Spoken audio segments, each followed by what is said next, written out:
We need it constantly, and without it, we die. And they know this, so they exploit it and they game the system. Diabetics and many other patients suffer without access to medicines that are actually fairly easy to make and that have been around for a long time. We're not going to just rely on Big Pharma to get our vaccines and treatment. We're going to produce it ourselves. This is a bipartisan issue and an apolitical issue too. We're actually just relearning how to do something that we already knew how to do as a country. Coming up on the Laura Flanders Show, the place where the people who say it can't be done take a back seat to the people who are doing it. Welcome.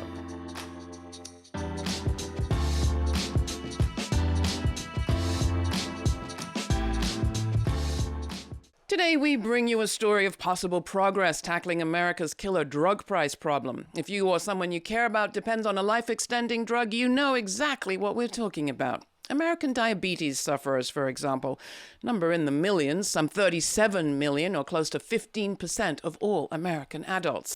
Diabetes is the 8th leading cause of death here. A drug we call insulin can save lives. It's readily available. It was discovered over 100 years ago. But as we entered this decade, the price of commercial insulin was hovering at an astronomical $300 a dose. It's not the same elsewhere. According to the Rand Corporation, Americans spend more on prescription drugs per capita than citizens in any other country. Some $1,200 per person in 2019. So what about that progress I mentioned? Well, building on a deal struck for Medicare recipients, the Biden administration this spring announced an agreement with manufacturer Eli Lilly to cap insulin prices at $35. That's a step. But what would really make a difference would be to get private profit and monopoly patents out of the health business altogether. And there's plenty of movement in that direction internationally, and some exciting moves coming out of California. More on that in just a bit with our guests. Dana Brown is Director of Health and Economy at the Democracy Collaborative, where her research focuses on health and care. She's the author of Medicine for All, The Case for a Public Option in the Pharmaceutical Industry. Luis Gil Abinader is a legal scholar and fellow at the Georgetown Law O'Neill Institute, who spent over a decade working with civil society organizations in global campaigns seeking access to medical technologies, including COVID-19 vaccines and treatments. Kevin Wren is a volunteer patient advocate and chapter leader of California Insulin for All and T1 International, a group run by and for people with type 1 diabetes. He's an insulin taker and one-time rationer, and he is far from alone in that. Dana, as our kind of big picture person here, did I get the facts more or less right there about the big story on this problem? Yeah, well, I think the problems are multiple. As you said, we live in the richest country in the history of the world, yet diabetics and many other patients suffer without access to medicines that are actually fairly easy to make and that have been around for a long time. And so I think the conclusion that many of us have come to is that medicine as a profit center, as a part of our economy that is built to benefit the few, that is CEOs and a few shareholders, maybe isn't the best model, and that there are other models that could be built from the beginning to produce and deliver and distribute medicines in the benefit of us all. And that's why we work on ideas around a public option in pharmaceuticals for the development and manufacturing of medicines, because it would be good for us all in terms of medicine prices, but also there's a lot of other effects for society in terms of, having an ownership stake in the economy. Kevin, you're someone that depends personally on that medication. Yeah, so I was diagnosed with diabetes in 2001. When I was 15, I rationed when I graduated college, and I aged off my parents' insurance like many have done. Nearly 1 in 4 in the US is rationed. When you say rationed insulin, you mean not taking your full dose, the dose that you actually need to stay healthy? Yeah, so taking basically a half dose, so extending the life of your insulin and the vial twice as much by taking half as much. How much was it costing you at that point? At that point, it was maybe I was paying $300 out of pocket just for my insulin. That's not the supplies, and I was cutting it as long as I could. I was juggling my rent. I was juggling food. When you're rationing insulin, you're rationing everything else. So it's a nightmare. Louise, turning to you, given what you've just heard from Kevin, what's your perspective, especially coming from where you are, the Dominican Republic? Yeah, I mean, just like people in the United States struggle to have access to health products like insulin or, other type of treatments, people around the world face the same type of challenges. Drug prices around the world tend to be high, and that prevents people from having access to those treatments and vaccines and therapeutics. You're actually in DC, but you're from the Dominican Republic, and you litigated a crucial case there that came out of the COVID-19 pandemic. Can you talk about your battle with Pfizer over Paxlovid, the COVID drug? Yeah, so last year in the Dominican Republic, we asked the Dominican government to expand access to this oral antiviral for COVID-19 named Paxlovid. And we asked them to use this legal provision that they currently have that is recognized in the Constitution to break the monopoly that Pfizer has. And Pfizer sent their lawyers and opposed the request that we filed, saying that the Dominican Republic, if they did this measure, if they implemented this measure to expand access to a drug in the middle of a pandemic, that would be a violation of Pfizer's quote unquote human rights. They actually said that. So the Dominican government eventually recognized that they have the legal power to break Pfizer's monopoly, but they said, we're not going to do it. And the reason why they did that, in my conversations with government officials there, is because they don't want to go against the immense power that big pharmaceutical corporations have. And so when we're talking about, big pharma and public pharma manufacturing, what we're talking about is measures to limit the immense power that this corporation currently have. And we should say that corporations like these have the power not just to bring drugs at affordable prices, but jobs, locate businesses, manufacturing. I mean, this is true across the region. What did you learn from that experience? Well, I learned that we need to implement measures to limit it, to create alternative to the idea that only big pharmaceutical corporations driven by profits and governed by shareholders should be the one deciding who manufacture vaccines and treatments and other type of health technologies, where and at what prices. That the current model is not working for the people. It's not ensuring access to the people. There may be people watching and listening who say, wait a minute, I thought patents only lasted for a while, that corporations only get to own a private patent for so long. If this drug's been around for so long, let's just talk about insulin for a minute. Why are we still in the clutches of Eli Lilly, or in the case of Paxlovid, Pfizer has many patents that extend over decades? How come, Dana? Part of it does have to do with power and the fact that the institutions and the laws in our society have been set up to benefit corporations first and foremost. So Luis can give us further detail about patent law, but really what we've learned as patients and as citizens is there's a lot of ways for corporations to sort of game the system, to get a patent and then find ways to extend it, to make some small tweak in the delivery mechanism or the flavor or the color of a drug, and then say, this is new and innovative, give me a new patent. And extend their property rights and their ability to then charge monopoly prices over these life-saving medications through that process. The big point for us is that it doesn't have to be that way. I mean, historically, there was a long chunk of history where in most countries, you couldn't patent chemical compounds, much less medicines. And it's not like there wasn't drug innovation then. So I think we just need to think about medicine in a different way and insist as a society that our government, which supposedly represents us all, do much more to free us from the clutches of this monopoly power and assure they're providing medicine as a public good. So that is a positive step. But at the core of the problem is the monopoly. We give pharmaceutical companies, big pharma, the ability to control the technology and therefore the ability to decide who gets pharmaceutical products, vaccines, treatment, insulin, and at which prices. Now, there is, as I said at the top, some international movement on this, and a group that you all are familiar with. And Kevin, I think you work with, T1 International, has been in some ways leading a charge. Can you tell us what that organization is?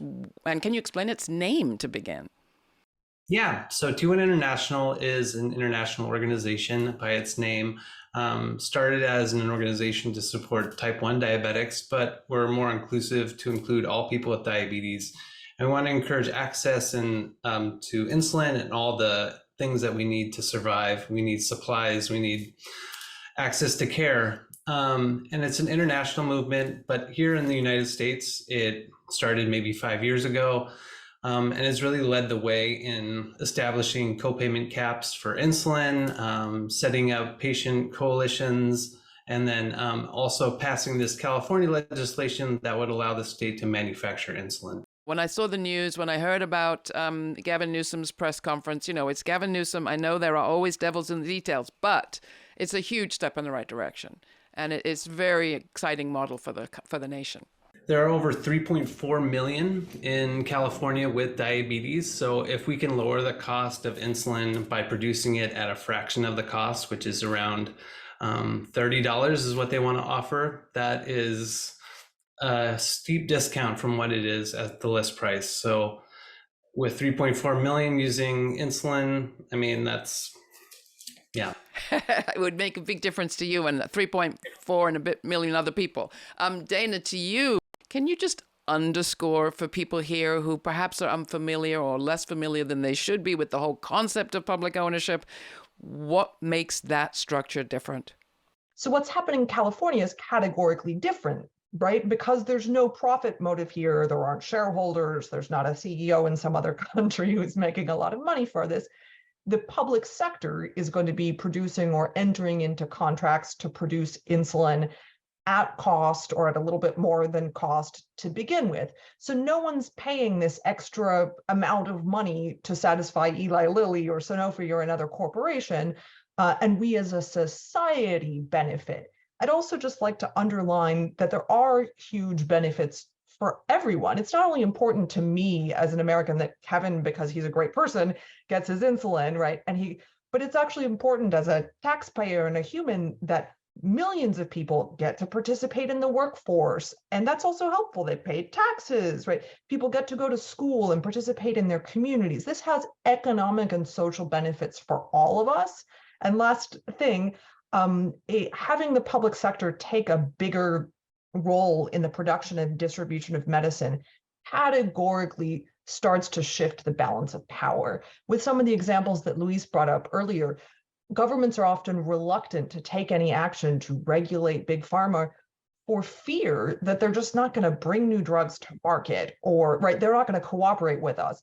And the only reason that works is because they're the only game in town. If big pharma are the only folks making drugs, then they have all the leverage. Once the public sector is also making drugs, that starts to rebalance things and erode some of the regulatory capture and open up policy space for other reforms like price transparency and negotiating prices and all of those things. How common is this outside of the United States? Luis?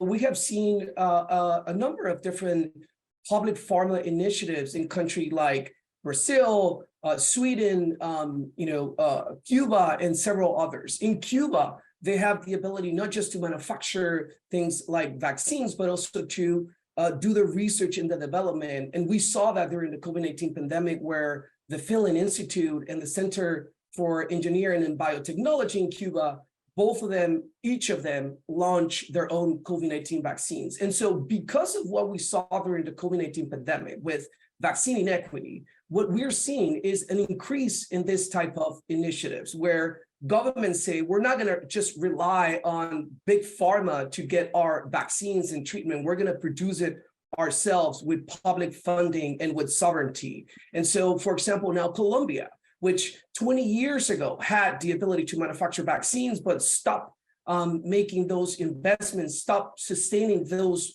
public manufacturing capabilities because of neoliberal policies, they have realized that not sustaining that manufacturing capacity was a mistake. And so now they are creating in the city of Bogota the facilities to manufacture vaccines and other treatment with the support of the federal government. Has the IMF that imposed a lot of those neoliberal structural adjustment programs on countries like Colombia changed? Is it singing a different tune, Luis?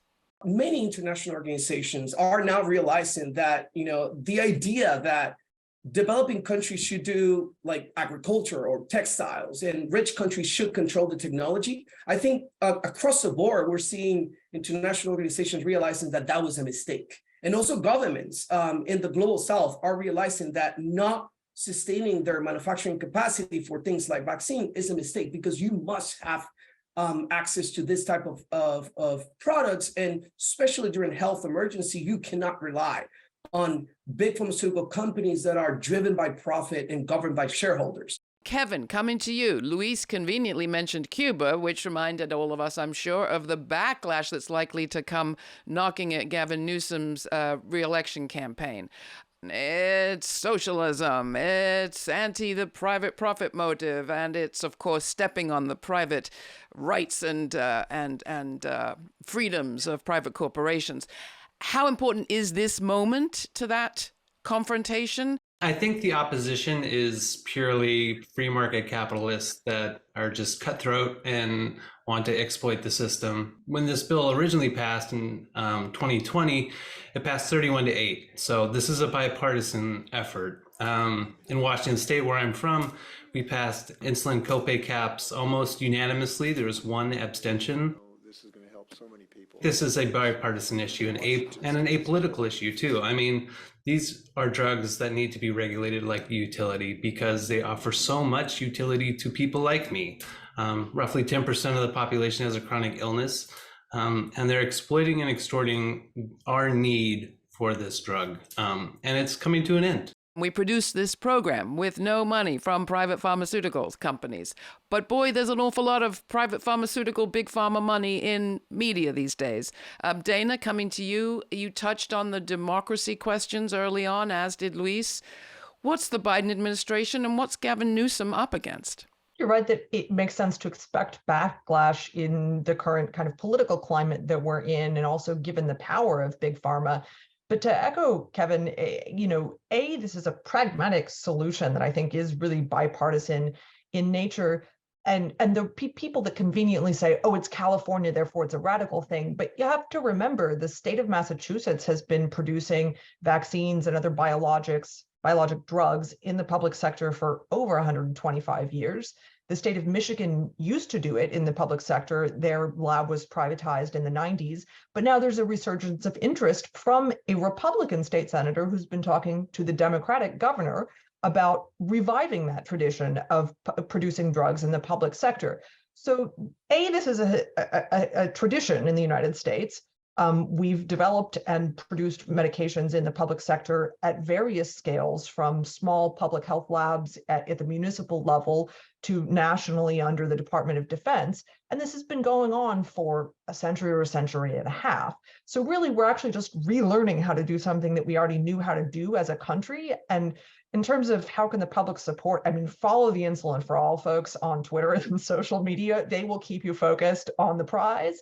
And really, I think, too, we just have to remember, right, that we are the people, right, and the public sector belongs to all of us. And it's just our job to help remind it that it's supposed to work in our interest.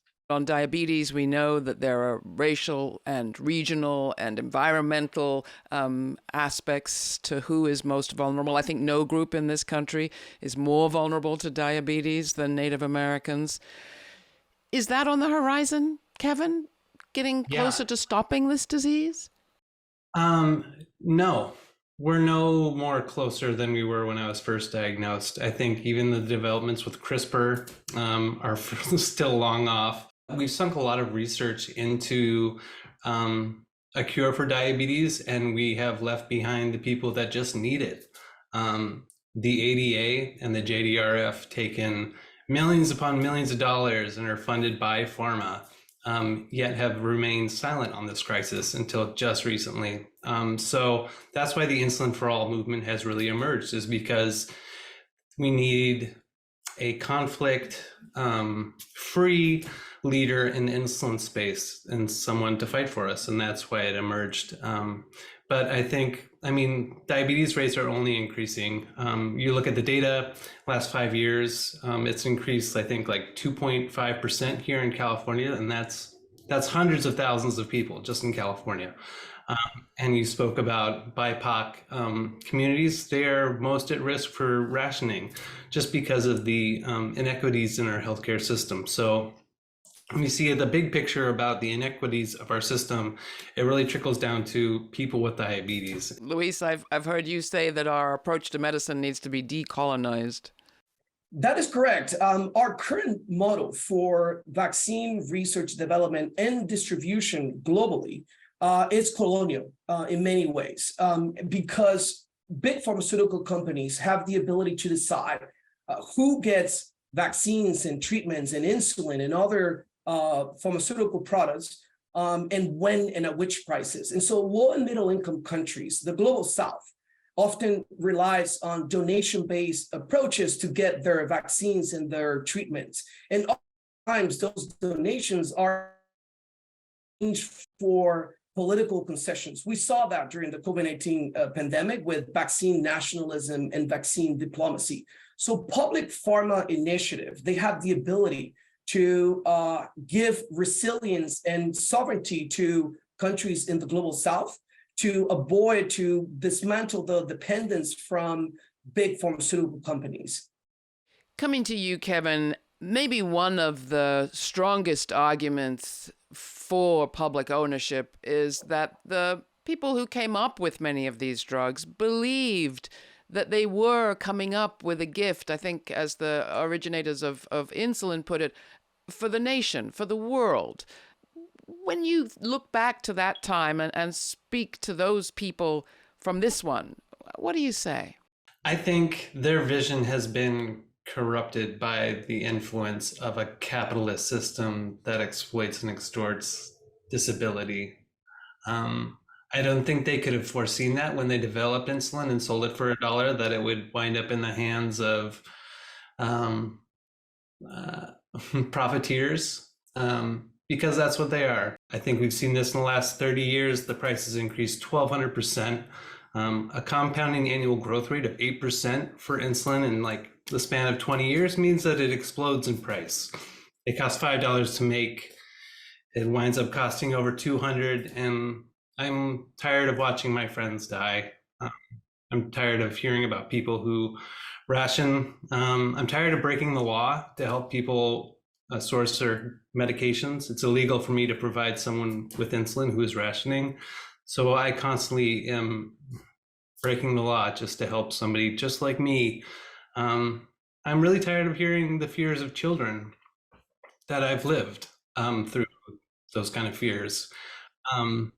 Yeah, it's tough, and I know that they would be disgusted. I know they would fight like hell to like not give up that patent. Final word from you, Dana? As I always say to people, we really need to make sure that our demands are as big and as bold, that they're commensurate to the magnitude of the problem we're up against, and we're up against a lot. So I guess I just always leave folks with, don't stop asking for the big stuff, because that's what we need as a country. And maybe we are making a little bit of progress here, but we need much more. Thank you all. Dana, Luis, Kevin, it's been great to have you. Thanks for taking the time to talk with us today. Thank you. Thank you, Laura.